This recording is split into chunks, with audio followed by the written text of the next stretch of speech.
بسم اللہ الرحمن الرحیم۔ السلام علیکم۔ رابعہ میری بیوی کا نام ہے جس سے میں شدید محبت کرتا تھا۔ یہی کوئی سال پہلے کی بات ہے جب میں مارکیٹ سے سودا سلف لینے گیا۔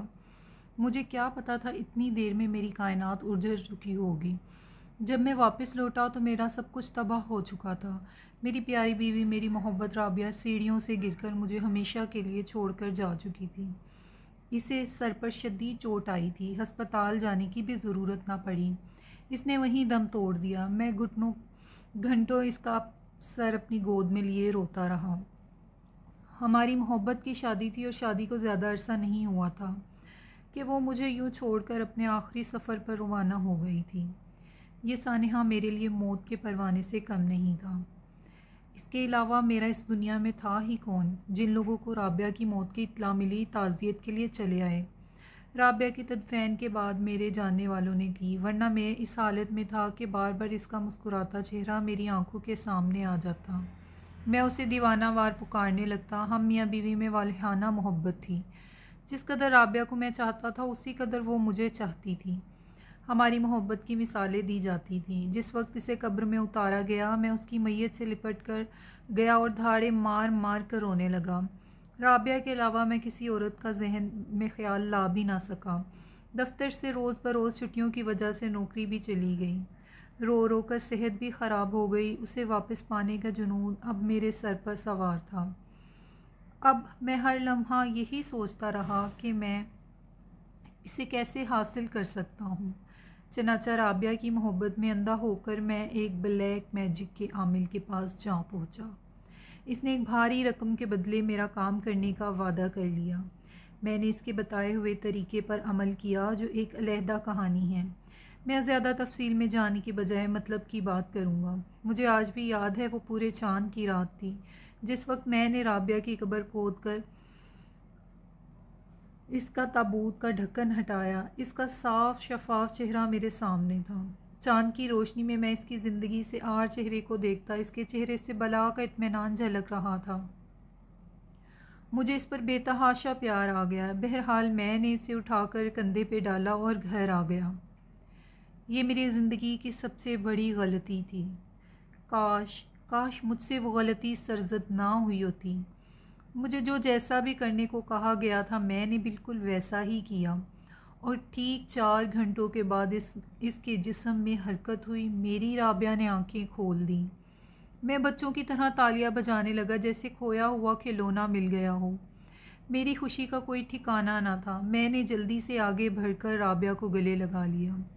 رابعہ کا جسم نہایت سخت اور سرد تھا۔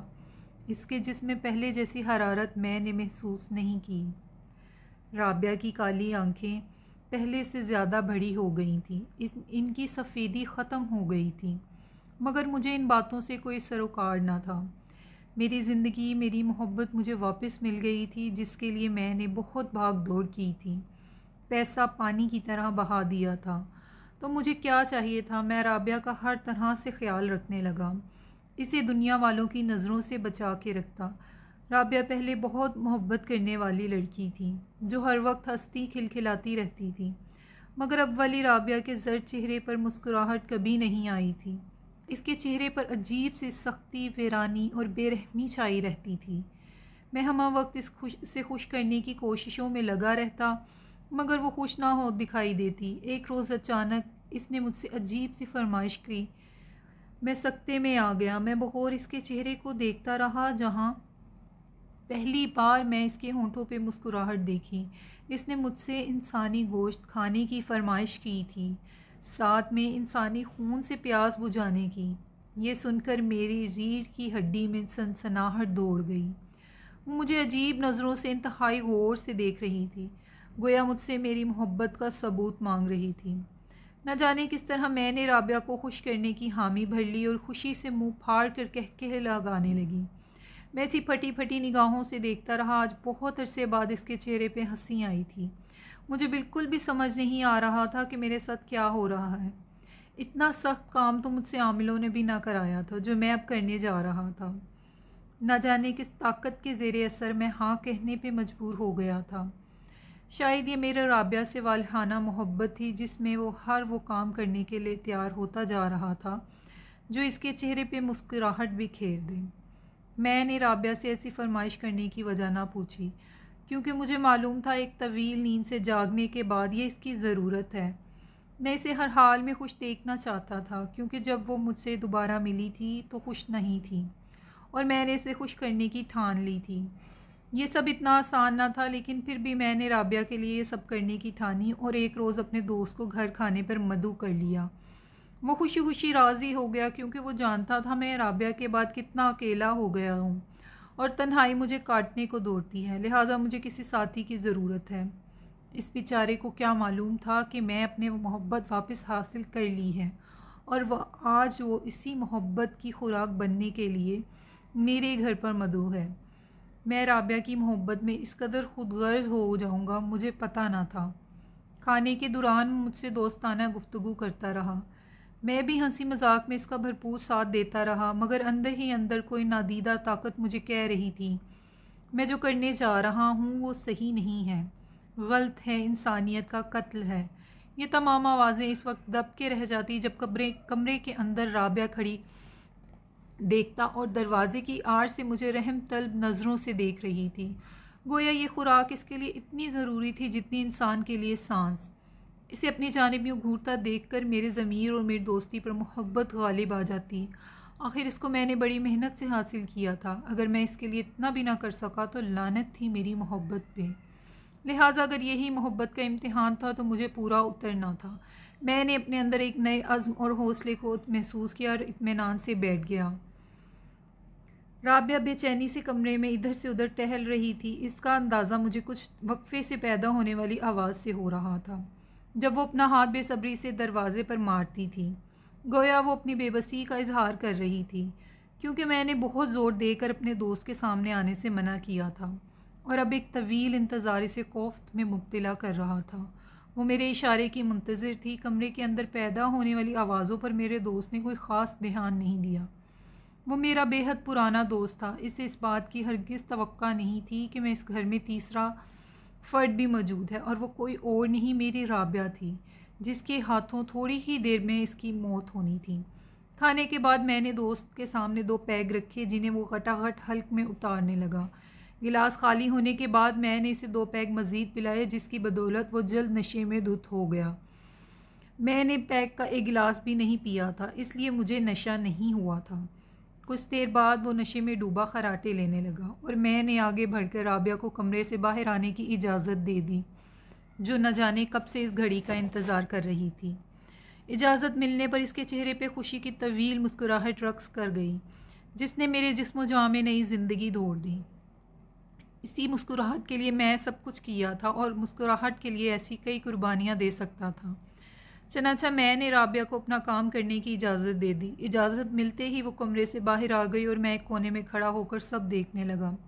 رابعہ نے اپنا منہ اس کے نرخے سے لگایا اور اپنے دانت پوری قوت سے گاڑ دیے، پھر لبالب اس کا خون پینے لگی۔ میں پھٹی پھٹی نگاہوں سے سارا منظر دیکھ رہا تھا، اس قدر صفائی سے خون پیا کہ ایک قطرہ بھی نیچے نہیں گرنے دیا۔ اس وقت مجھے رابعہ نہیں کوئی بدروح لگ رہی تھی، جو بڑے مزے سے ارد گرد سے بے نیاز ایک انسان کا خون پینے میں مصروف تھی۔ میرا دوست نیند میں ہی نہ جانے کب زندگی کی بازی ہار چکا تھا۔ اب رابعہ اس کا گوشت نوچ نوچ کر کھانے لگی۔ اس نے اپنے کپڑوں میں ارسی ہوئی چھری نکالی اور کسی ماہر قصاب کی طرح لاش کے ٹکڑے کرنے لگی۔ وہ میری طرف سے بالکل بے خبر تھی، یا جان بوجھ کر نظر انداز کر رہی تھی۔ اس نے لاش کے دونوں بازو علیحدہ کر لیے اور پھر بڑے مزے سے چبانے لگی۔ ادھر میں حیرت کی تصویر بنا کھڑا تھا۔ مضبوط اعصاب کا مالک ہونے کے باوجود میری ٹانگیں کانپ رہی تھیں۔ میں تو اس بات پر حیران تھا کہ وہ کچا گوشت، وہ بھی اتنی مقدار میں، کیسے کھا رہی تھی۔ مجھ سے اب اور دیکھا نہ گیا، اور میں چپ چاپ اپنے کمرے میں چلا آیا۔ کتنی ہی دیر خود کو ملامت کرتا رہا اور روتا رہا، پھر مجھے کچھ ہوش نہ رہا، اور میں نیند کی وادیوں میں ڈوبتا چلا گیا۔ کسی کے نرم و نازک ہاتھوں نے مجھے چھوا تو میری آنکھ کھل گئی۔ یہ رابعہ تھی، جو بڑے پیار سے میرے بالوں کو سہلا رہی تھی۔ میری آنکھوں میں آنسو آ گئے۔ نہ جانے رابعہ کو کیا ہو گیا تھا۔ یہ وہ رابعہ نہیں تھی جسے میں جانتا تھا، یا پھر یہ میری رابعہ تھی ہی نہیں۔ میں اکثر رابعہ کو اس کا ماضی یاد کرواتا رہتا کہ ہم دونوں ایک دوسرے سے کتنی محبت کرتے تھے۔ ایک دوسرے کے ساتھ کتنے خوش تھے۔ تم میرے لیے مزے مزے کے کھانے بنایا کرتی تھی۔ وہ ساری باتیں سنتی رہتی اور مجھے چپ چاپ اپنے سپاٹ چہرے کے ساتھ گھورتی رہتی، گویا اسے اپنے ماضی کی کوئی بات یاد ہی نہ ہو۔ میں سر داہ بھر کے رہ جاتا۔ بہرحال دن گزرتے گئے، طرح طرح کے خیالات دل و دماغ میں سر اٹھا رہے تھے۔ دل محبت کے ہاتھوں مجبور تھا اور میرے اس قدم کو صحیح کہہ رہا تھا، جبکہ اس کے برعکس میرا دماغ مجھے بار بار غلط کہہ رہا تھا۔ دل اور دماغ کی جنگ کسی کیفیت تھی۔ کچھ سمجھ نہیں آ رہا تھا کہ رابعہ کے جسم میں اس کی اپنی روح ہے یا کوئی شیطانی بدروح اس کے جسم میں حلول کر گئی ہے۔ میں یہ سوچ کر خود کو پرسکون کر لیا کہ جو ہونا تھا وہ ہو گیا۔ اب آئندہ وہ ایسی گھٹیا فرمائش کرے گی، لیکن مجھے نہیں پتا تھا کہ جو بلا میں نے گھر میں پال رکھی ہے وہ مجھے ہی نقصان پہنچائے گی۔ مجھے رابعہ کے اس رویے کے بارے میں سامل نے کچھ نہیں بتایا تھا کہ وہ واپس جاگنے کے بعد کوئی ایسی چیز طلب کرے گی۔ انہوں نے مجھے رابعہ واپس لوٹا دی تھی، گویا ان کا کام ختم ہو گیا تھا۔ اب آگے میں جانوں، میرا خدا جانے۔ اب میں اس میں واضح تبدیلی محسوس کر رہا تھا۔ میں رات کو سونے کی تیاری کر رہا تھا جب میں نے رابعہ کو دروازے پر کھڑے پایا۔ اس کی آنکھوں میں میرے لیے والہانہ محبت تھی۔ وہ غالباً میرے اس کام سے خوش ہوئی تھی۔ اسے خوش دیکھ کر میرے اعصاب ڈھیلے پڑ گئے۔ غالباً دل ایک بار پھر دماغ پر سبقت لے گیا۔ میں سیدھا ہو کر بیٹھ گیا۔ وہ میرے قریب چلی آئی۔ وہ میرے سینے سے آ لگی تھی۔ بہت دن بعد میں نے رابعہ کو خود میں محسوس کیا تھا، جس کی مجھے بے انتہا خوشی تھی۔ رابعہ بدل گئی تھی۔ اب وہ میرے کھانے پکانے لگ گئی تھی، کپڑے دھو کر پریس کرتی تھی، غرض یہ کہ گھر کے سارے کام کرنے لگی تھی۔ رابعہ کے اندر یہ تبدیلی میرے لیے خوشگوار حیرت کا باعث تھی۔ اگر ایک زندگی قربان کر کے میں اسے بدلنے میں کامیاب رہا تھا تو میں بالکل بھی نادم نہیں تھا۔ مجھے اب یقین ہو گیا کہ یہ میری ہی رابعہ ہے، نہ کہ کوئی شیطانی روح۔ مجھے لگا کہ اب سب ٹھیک ہو جائے گا، مگر میری یہ خام خیالی ہی ثابت ہوئی۔ کچھ دن بعد اسے پھر انسانی گوشت کی طلب ہوئی اور اس نے مجھے پھر سے ایک انسان لانے کا کہا۔ میں سر پکڑ کر بیٹھ گیا۔ میں تو سمجھا تھا کہ اب وہ ایسا کچھ نہیں کہے گی، مگر وہ جیسے میری خدمت کر کے اس کا بدلہ مانگ رہی تھی۔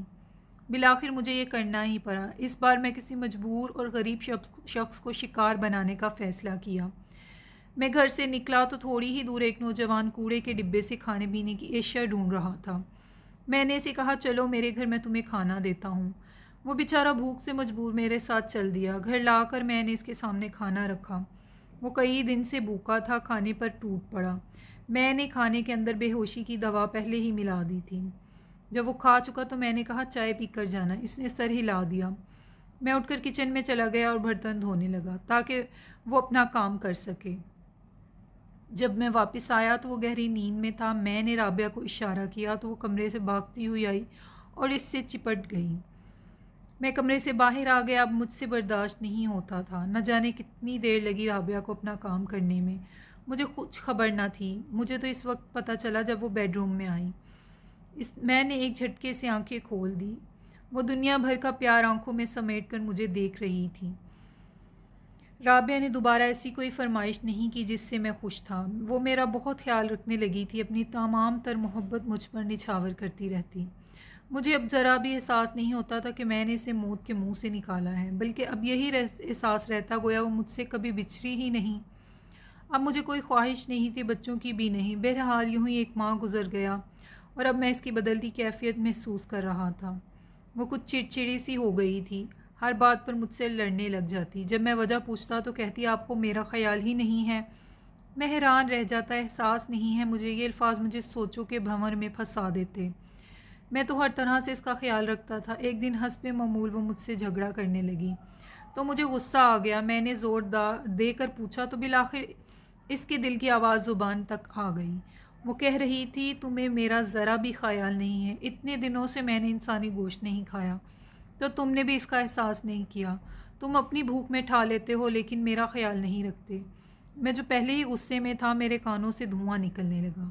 میں نے ایک زوردار تھپڑ اس کے رخسار پر جڑ دیا۔ وہ لڑکھڑا کر شیلف پر جھک گئی۔ اس کے ناک سے خون بہنے لگا۔ میں نے نظر انداز کرتے ہوئے 2 اور لگا دیے۔ پتہ نہیں مجھے کیا ہو گیا تھا، میں تو اس سے اونچی آواز میں بات بھی نہیں کرتا تھا۔ اس کا ہونٹ پھٹ چکا تھا۔ پھر جیسے مجھے ہوش آ گیا او خدا، یہ میں نے کیا کر دیا؟ میں خود سے ہی سوال کرنے لگا۔ میں اس کے قریب چلا گیا اور اس کے آنسو پونچھنے لگا اور گلے سے لگایا، لیکن اب میں خود سے عزم کر چکا تھا کہ اب اپنی محبت کے لیے کسی بے گناہ کی جان نہیں لوں گا، لہٰذا میں اسے سمجھانے لگا، دیکھو رابعہ، تم انسان ہو، کوئی جانور یا درندہ نہیں ہو، لہٰذا تمہیں اپنی عادت چھوڑنی پڑے گی۔ وہ چپ رہی۔ میں اسے اٹھا کر بیڈ روم میں لے آیا اور بیڈ پر لٹا دیا۔ مجھے ساری رات نیند نہیں آئی۔ صبح وہ اٹھی اور میری توقع کے برعکس میرے لیے ناشتہ بنانے لگی۔ ناشتے کے بعد اس نے مجھ سے معافی بھی مانگی اور میں نے فراخ دلی سے مظاہرہ کرتے ہوئے اسے معاف کر دیا۔ مجھے یقین نہیں ہو رہا تھا کہ سب کچھ اتنی جلدی ٹھیک ہو جائے گا۔ یہ 2 دن بعد کا واقعہ ہے۔ ہم دونوں ٹی وی پر ایک ڈرامائی فلم دیکھ رہے تھے کہ اچانک آدم خوروں کے انسانوں کو کھانے کا سین چلنے لگا۔ رابعہ کے چہرے پہ ایک رنگ آ کے گزر گیا۔ وہ بے چین سی ہونے لگی، اس کی حالت بگڑنے لگی۔ میں نے جلدی سے ٹی وی بند کر دیا۔ کچھ ہی دیر میں وہ نارمل ہو کر اٹھی اور دوسرے صوفے پر جا کر بیٹھ گئی۔ میں نے ٹی وی پھر سے چلا دیا، لیکن اس بار مووی کے بجائے خبریں سننے لگا۔ وقفے سے میں رابعہ کو دیکھ رہا تھا۔ بظاہر تو وہ نارمل ہو گئی تھی، لیکن اس کی آنکھوں کی سفیدی ختم ہو گئی تھی۔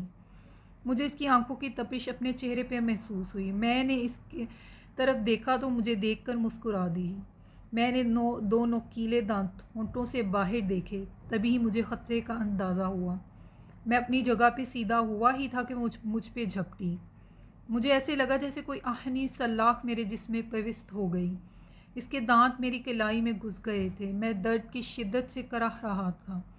میں نے ایک زوردار گھونسا اس کے چہرے پر رسید کر دیا۔ اسے کوئی فرق نہ پڑا اور وہ میرے پیچھے لپکی۔ میں کمرے سے باہر نکلا اور باہر سے کنڈی لگا دی۔ اب وہ اندر لاک ہو گئی تھی۔ مجھے وہ بہت زیادہ درد ہو رہا تھا۔ کلائی سے خون نکل کر کپڑوں کو سرخ کر رہا تھا۔ پھر میرے ذہن کو ایک اور جھٹکا لگا۔ فرسٹ ایڈ باکس بھی اسی کمرے میں تھا جس کے اندر رابعہ اپنی تمام تر ہولناکی کے ساتھ موجود تھی۔ خون بہت زیادہ بہہ رہا تھا۔ میں نے بہت کوشش کی کسی طرح خون کا بہاؤ روک سکوں، لیکن کامیاب نہ ہو سکا۔ اگر باہر رہتا تو موت تھی، اندر جاتا تب بھی موت تھی۔ اگر باہر جا کر کسی سے مدد مانگتا تو یہ بھی ناممکن تھا، کیونکہ رات کے تقریباً 1 بج رہا تھا۔ کمرے میں گہری خاموشی تھی۔ مجھے لگا وہ سو گئی ہے یا پھر بے ہوش ہو چکی ہے۔ پھر میں نے ایک فیصلہ کیا۔ مجھے یقین ہو چکا تھا کہ یہ رابعہ نہیں ہے۔ اب میں اس کو بلا کر واپس بھیجنے کے لیے تیار ہو گیا تھا جہاں سے یہ آئی تھی۔ میں کچن میں گیا اور ایک تیز دھار چھری اٹھا لی۔ چھری کی مدد سے باہر لٹکے ہوئے پردے کا ایک حصہ پھاڑ کر علیحدہ کر لیا۔ اس کپڑے کے ذریعے زخم کو اچھی طرح لپیٹ لیا۔ اب میں نے کمرے کا دروازہ کھولا اور آہستہ سے آگے بڑھنے لگا۔ وہ مجھے کمرے میں کہیں نظر نہیں آ رہی تھی۔ ایک دم پیچھے سے کسی نے مجھ پر حملہ کر دیا۔ یہ رابعہ تھی جو دروازے کے پیچھے چھپی کھڑی تھی۔ میں اس کی ہوشیاری پر حیران رہ گیا۔ اس نے پھر اس زخمی بازو کو نشانہ بنایا۔ میں نے ایک جھٹکے سے اپنا بازو آزاد کرا لیا۔ رابعہ کی وحشت میں کوئی کمی نہیں آئی۔ اس نے مجھ پر دوبارہ حملہ کر دیا۔ جیسے ہی وہ میرے قریب آئی، میں نے ہاتھ میں پکڑے ہوئے تیز دھار چھری ایک جھٹکے سے اس کی گردن پر پھیر دی اور وار کاری گیا تھا۔ اس کی آدھی گردن کٹ چکی تھی، پر آنکھوں میں اب بھی خوف نہیں تھا۔ میں نے دوسرا وار رابعہ کے پیٹ پر کیا۔ 10 انچ کی چھری نرم جلد کو کاٹتی ہوئی ساری کی ساری اندر گھس گئی۔ اس کی آنکھیں باہر کو ابل پڑیں۔ کچھ دیر میں وہ ساکت ہو گئی۔ رابعہ کا خوبصورت چہرہ دیکھ کر میں ایک بار جذباتی ہو گیا۔ اس کا سر اپنی گود میں رکھ کر نہ جانے کب تک روتا رہا۔